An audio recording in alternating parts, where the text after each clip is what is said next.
கலீல் அகமது மாற்று வீரராக ஆகாஷ் மத்வாலை சிஎஸ்கே எடுத்துகிட்டு வர போகிறது இப்போ கன்ஃபார்ம் ஆயிருக்கு. சிஎஸ்கேவின் டெத் ஓவரில் இவரை சிஎஸ்கே வந்து யூஸ் பண்ண போகிறாங்களாம். ஏன்னா அந்த மாதிரி ஒரு சம்பவத்தை சிஎஸ்கேவோட ப்ராக்டிஸில் இப்போ வந்து பண்ணியிருக்காரு. ப்ராக்டிஸில் என்னென்ன சம்பவங்களை பண்ணியிருக்காரு, என்ன காரணமாக ஆகாஷா சிஎஸ்கே எடுத்துகிட்டு வர போகிறாங்க, இதை பற்றின ஒரு ஃபுல் டீட்டெயிலை பற்றியும் நம்ம தலை தோனி மும்பைக்கு எதிரான மேட்ச்சில் ஆடுறதுக்கு ஒரு மிகப்பெரிய சான்ஸ் வந்துருக்கு. இப்போ சிஎஸ்கே ப்ராக்டிஸ்லையும் வந்து கலந்துக்கிட்டு சம்பவங்களை பண்ணியிருக்காரு. ப்ராக்டிஸில் என்னென்ன பண்ணியிருக்காரு இதை பற்றியும் நம்ம ஆயுஷ் மாத்திரே இப்போ ரூல்ட் அவுட் ஆயிருக்காரு. அவரோட ரீப்ளேஸ்மெண்ட்டாக நம்ம சிஎஸ்கே யாரையாவது எடுத்துகிட்டு வர்றதுக்கான வாய்ப்புகள் இருக்கா அப்படிங்கிறதையும் இந்த வீடியோவில் பார்த்துடலாம். அதுக்கு முன்னாடி சேனலுக்கு புதுசாக இருந்தீங்கன்னா சப்ஸ்கிரைப் பண்ணிக்காங்க. இந்த வீடியோக்கு ஒரு லைக் கொடுக்கலன்னா லைக்கை கொடுத்துருங்க. ஃபஸ்ட்டு நம்ம ஆயுஷ் மாத்திரையை பார்த்துருவோம். சிஎஸ்கேவே ஒரு கன்ஃபார்மான அப்டேட்டை வந்து கொடுத்துட்டாங்க. ஆயுஷ் மாத்திரை ரூல்ட் அவுட் ஆகுறாரு 2026 ஐபிஎல்லேருந்து.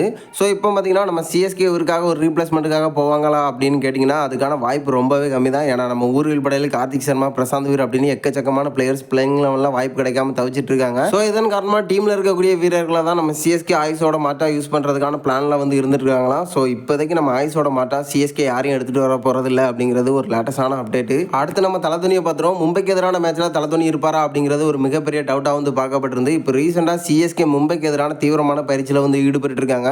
அந்த பிராக்டிஸில் நம்ம தலை தோனி கீப்பிங் ரோல் வந்து பண்ணிட்டு இருக்கிறதா ஒரு அப்டேட் வந்து கிடைச்சிருக்கு. இப்போதைக்கு நம்ம தலை தோனி இன்ஜுரியிலிருந்து ஃபுல்லாக வந்து ரெக்கவர் ஆயிட்டாரு. ஸோ மும்பைக்கு எதிரான மேட்ச்ல இருக்கிறதுக்கான அதிக வாய்ப்புகள் இருக்கு. அப்படி வந்தால் நம்ம சிஎஸ்கேக்கு ஒரு மிகப்பெரிய சர்ப்ரைஸாக இருக்கும். ஸோ எனக்கு தெரிஞ்சு மும்பைக்கு எதிரான மேட்ச்ல இருப்பாரா அப்படின்னு கேட்டிங்கன்னா இருக்கிறதுக்கான வாய்ப்பு 50-50 தான் சொல்லுவேன். ஸோ இது மிஸ் ஆனால் ஜிடிக்கு எதிரான மேட்ச்சில் கன்ஃபார்மாக சிஎஸ்கே சார்பாக வந்து ஆடுவார். இது வந்து கன்ஃபார்மான அப்டேட் தான். அடுத்து நம்ம கலீல் அகமதோட மாற்ற பார்த்துருவோம். ஆகாஷ் மத்தோட சிஎஸ்கே எடுத்துகிட்டு வருவாங்க அப்படின்னு எதிர்பார்த்துட்டு இருந்த நேரத்தில் திடீர்னு நம்ம ராஜவர்தனா ட்ரையல்ஸ்க்கு வந்து அழைச்சிருந்தாங்க.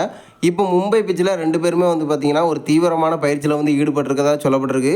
குறிப்பாக ராஜவர்தனோட ஆகாஷ் மத்வால் செம்மையாக வந்து பவுலிங் பண்ணியிருக்காராம். அதுவும் குறிப்பாக டெத் ஓவரில் 2 முக்கியமான விக்கெட்டை வந்து எடுத்து கொடுத்துருக்காராம். நம்ம கார்த்திக் சர்மா அது மட்டும் இல்லாமல் டூபே அப்படின்னு இவங்களோட விக்கெட்டை வந்து எடுத்து கொடுத்துருக்காராம். இப்போதைக்கு டெத் ஓவரில் ஸ்லோ பால் அது மட்டும் இல்லாமல் ஸ்லோ பவுன்சர் அப்படின்னு எக்கச்சக்கமாக வந்து வீசிட்டு இருக்காரு. இப்போதைக்கு பவுலிங்கில் ஒரு நல்ல ஃபார்மில் இருக்கிறதா வந்து சொல்லப்பட்டிருக்கு. கலீல் அகமதோட மாற்றா நம்ம சிஎஸ்கே யார் எடுத்துகிட்டு வருவாங்க அப்படின்னு எதிர்பார்த்துட்டு இருந்த நேரத்தில் ஆகாஷ் மத்வாலை சிஎஸ்கே எடுத்துகிட்டு வர்றதுக்கான அதிக வாய்ப்புகள் இருக்குது அப்படின்னு ரீசெண்டாக சில அப்டேட் வந்து போயிட்டுருக்கு. ஸோ இப்போதைக்கு சிஎஸ்கே ப்ராக்டிஸில் ஒரு சம்பவத்தை பண்ணதுனால நம்ம சிஎஸ்கே எடுத்துகிட்டு வர்றதுக்கான அதிக வாய்ப்புகள் இருக்குது. ஸோ எனக்கு தெரிஞ்சு ஒரு எடுத்துகிட்டு வந்தால் டெத் ஓவரில் ஒரு சம்பவத்தை பண்ணலாம். நம்ம சிஎஸ்கேக்கும் டெத் ஓவரில் சம்பவம் பண்ணுற ஒரு பவுலர் வந்து தேவை தான். ஸோ வெயிட் பண்ணி பார்ப்போம் நம்ம சிஎஸ்கே எடுத்துகிட்டு வராங்களா இல்லையா அப்படின்னு.